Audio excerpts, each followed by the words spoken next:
नमस्कार, स्वागत है आपका अंबेडकर नगर जिले से सनसनीखेज, दिल को दहला देने वाली, आपको चौंका देने वाली, होनी अनहोनी से भरी हुई खबरों के साथ मैं हूं ज्ञानेंद्र पांडे ज्ञानी। आज हम कुछ इस तरह की खबर लेकर के आए हैं अंबेडकर नगर जिले की कि जिसको आप सुन करके चौंक जाएंगे और यह कह बैठेंगे कि जाको राखे साइया मार सके ना कोई, क्योंकि एक किशोरी जो इस दुनिया के सबसे जहरीले सांप के काटने के बाद 12 से 14 घंटा तक जहर को लेकर के मौत से जूझते हुए सफर करती रही, लेकिन उसको नहीं मालूम था, उसके परिजनों को नहीं मालूम था कि दुनिया का सबसे जहरीला सांप इसको डस लिया है। गले में सांस लेने में तकलीफ थी और सीने में जकड़न थी, कभी कभी बेहोशी होता रहता था। जिला अस्पताल से लेकर के तमाम निजी अस्पतालों का सफर करते रहे, लेकिन महादेव की ऐसी कृपा रही, शिव जी की ऐसी कृपा रही कि नीलकंठ बन करके वह किशोरी सफर करती रही और मौत से जूझती रही। अंततः एक निजी अस्पताल में पहुंचने के बाद जब वहां के काबिल चिकित्सक का डायग्नोसिस आया तो लोगों के पैरों तले से जमीन खिसक गया और सब लोग कहे उठे कि हां, घर में आज एक सांप मिला हुआ है और उसको मारा भी गया है। लेकिन लोगों को क्या पता कि उनकी बिटिया को उस सांप ने डस लिया है। निजी अस्पताल में डॉक्टरों की टीम जुट गई और उस किशोरी को बचाने के लिए पूरी ताकत झोंक दिया। अंततः मौत पर विजय प्राप्त कर लिया उस किशोरी ने। तो हम आपको लेकर के चलते हैं जनपद मुख्यालय के एक निजी अस्पताल की तरफ, जिसका नाम है शुभम मल्टी स्पेशलिस्ट एवं क्रिटिकल केयर सेंटर, जहां पर मौत पर जीत दर्ज करने के बाद उस बिटिया के पिता क्या कुछ कहते हैं इस पूरे घटनाक्रम के बारे में। इनकी हालत बिगड़ी तो क्या कुछ पोजीशन था कि आप लेकर के अस्पताल की तरफ भागे? जो है गला बैठने लगा, उसके बाद जो है जकड़न होने लगा, कुछ दिखाई नहीं दिया, यही सब कंडीशन था। तो सबसे पहले आप कहाँ लेकर के गए? सबसे पहले हम जिला अस्पताल लेकर के गए, फिर उसके बाद BL वर्मा के यहाँ। पहले ये समझ में आया कि इनके गले में कुछ खराश है, हो सकता है सर्दी जुकाम हो, तो 5-6 घंटे वहाँ लगा दिए। उसके बाद यहाँ लाए, यहाँ भी सर्दी जुकाम के चक्कर में दवाई चला। जब इनका पल्स वगैरह डाउन होने लगा तो डॉक्टर साहब के इनको स्नेक बाइट है, देखिए कहाँ, तो पता चला। काफी देर तक, मेरे ख्याल से 10-12 घंटे तक ये पॉइजन के असर में ही सफर किए। 9.5 घंटे तक। कब पूरी तरह से मन मजबूत हो गया कि हाँ ये स्नेक बाइट है, सांप ने काटा है? कब आपको पूरा विश्वास हुआ? जब यहाँ पर जो है वो क्या कहते हैं इंजेक्शन लगना शुरू हुआ, इनको कुछ राहत दिखाई देने लगा करीब 6 घंटे बाद। घर में कोई सांप वगैरह भी मिला? हाँ, एक सांप मिला है, उसको हम जो है करीब जहाँ सो रही थी बच्ची, वहां से कम 20 फीट पे आंगन की तरफ सांप मिला। उसको हम मारे भी हैं, लेकिन हमारे दिमाग में नहीं आया हम सांप मारे। लेकिन जब इलाज यहाँ शुरू हो गया स्नेक बाइट का, सांप काटने का, तो मन में पूरा विश्वास हो गया? पूरा विश्वास हो गया।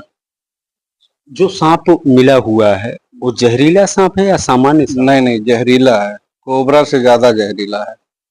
ऐसे में पॉइजन लेकर के पॉइजनिंग स्थिति में आपकी बेटी कैसे सफर करती रही? अब वैसे सफर करती रही, अपने जो है मौत से लड़ रही थी। हम लोग ना समझदारी में ग्लूकोज बराबर टंगा था, फिर उसके बाद यहाँ आए।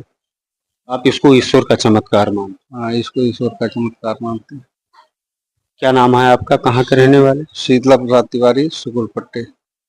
हम आपको बता दें कि पूरी जानकारी हासिल करने के बाद पता चला कि दुनिया के जो जहरीले सांप होते हैं, करैत, किंग कोबरा, रसेल वाइपर में करैत सबसे ज्यादा जहरीला होता है, जो किंग कोबरा से 6 से 7 गुना ज्यादा जहरीला होता है। तो इस बच्ची को करैत ने डसा था और मारने के बाद वह तस्वीरें सामने आई तो लोग देख करके दंग रह गए। जो सर्पदंश के जानकारों का कहना है कि करैत के डसने के बाद धड़कनें तुरंत बंद हो जाती हैं, लोग पानी तक नहीं मांग पाते और उनकी मौत हो जाती। उस करैत के जहर को लेकर के यह किशोरी सफर करती रही 12 घंटे तक अन्य अस्पतालों में, अंततः जीत दर्ज किया। आपको लेकर के चलते हैं सीधे शुभम हॉस्पिटल की तरफ, जहां पर अंबेडकर नगर के वरिष्ठ चिकित्सक डॉक्टर बीडी वर्मा इस पूरे घटनाक्रम के बारे में क्या कुछ कहते हैं। स्नेक बाइट का पेशेंट आप यहाँ भर्ती है, काफी देर के बाद ही इसका स्टोरी पता चला। कैसे, क्या कुछ चैलेंजिंग रहा और कैसे आज आप बचा पाए? जी ज्ञानी जी, ये केस वास्तव में ही बहुत ही चैलेंजिंग था। चैलेंजिंग इसलिए था क्योंकि जो है ना तो मरीज को पता था कि उसको सर्प ने काटा है, ना उनके घर वालों को ही पता था कि सर्प ने काटा है।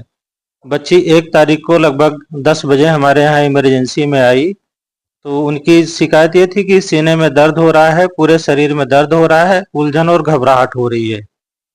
तो जांच करने पर जो है उनके जो वाइटल्स थे, जिसे ब्लड प्रेशर, ऑक्सीजन, ये सब चीज़ें जो है ठीक थी। और उन्होंने बताया कि वो लोग पहले जिला अस्पताल में रात 2 बजे गए थे, फिर वहाँ से उनको रिफ़र कर दिया गया, मेडिकल कॉलेज रिफ़र कर दिया गया, फिर 2 जगह वो प्राइवेट चिकित्सालयों में इलाज के लिए गए थे। परंतु आराम न मिलने पर वो यहाँ पे शुभम हॉस्पिटल की इमरजेंसी में आए। तो उनकी कंप्लेंट यही थी कि हमारे सीने में दर्द हो रहा है, पूरे शरीर में दर्द हो रहा है, उलझन और घबराहट हो रही है। तो फिर उन लोगों ने मरीज को भर्ती किया। भर्ती करने के करीब 1.5 से 2 घंटे बाद मरीज की स्थिति बहुत ही नाजुक हो गई। उनका सेचुरेशन एकदम से बहुत कम हो गया, 20 से 30 के बीच में आ गया, सांसें लंबी लंबी चलने लगी। तो फिर जो है जिसे जब मरीज को शुरू में ही देखा गया था, तो एक बार मेरे मन में आया कि शायद कहीं स्नेक बाइट ना हो। दोबारा जब उनकी कंडीशन खराब हुई तो जो मेरे मन के अंदर जो शक था वो थोड़ा सा जो है और जो है पुख्ता हो गया कि हाँ, हो सकता है सर्प ने डसा हो। ये बात सुन करके कि जो है जिसे मेरे मुंह से निकला कि हमको लग रहा है सांप काटा है, तब इनके परिजनों ने बताया कि हाँ, हमारे घर में आज सांप निकला था और जो है लेकिन फिलहाल काटा नहीं। उन लोगों ने कहा कि काटा नहीं है, हमारे घर में सांप निकला था। फिर जो है मरीज के शरीर पे कांटे के निशान ढूंढे जाने लगे, तो पैर में जो है काटे हुए 2 दांतों के निशान बगल बगल मिल गए। तो फिर जो है इनको जो है स्नेक बाइट की लाइन पे ले करके वेंटिलेटर पे रखा गया और ऊपर वाले की कृपा से मरीज सुरक्षित बच गई। ये कहा जा सकता है कि जाको राखे साइयां। जी बिल्कुल सत्य है, जाको राखे साइयां मार सके ना कोई। सर्पदंश की शिकार हुई इस किशोरी के बारे में जो जानकारी हासिल किया हमने कि अकबरपुर तहसील क्षेत्र अंतर्गत सुकुलपट्टी गांव की निवासी यह किशोरी है और रात में सोते समय करैत जैसे जहरीले सर्प के दंश की शिकार हुई और उसके बाद जिला अस्पताल, निजी अस्पतालों का सफर करते हुए शुभम अस्पताल पहुंची और वहां पर चिकित्सकों ने इलाज करते हुए उसको नया जीवन देने में सफलता हासिल किया। अनुभवी डॉक्टर ने जिस तरह से कुछ ही मिनट के अंदर अपने अनुभव का जलवा दिखाते हुए इस किशोरी को नया जीवन दिया है, उसके परिवार वाले धन्यवाद ज्ञापित करते नहीं थक रहे। एवीएन न्यूज प्लस के लिए ज्ञानेंद्र पांडे, ज्ञानी, अंबेडकर नगर से।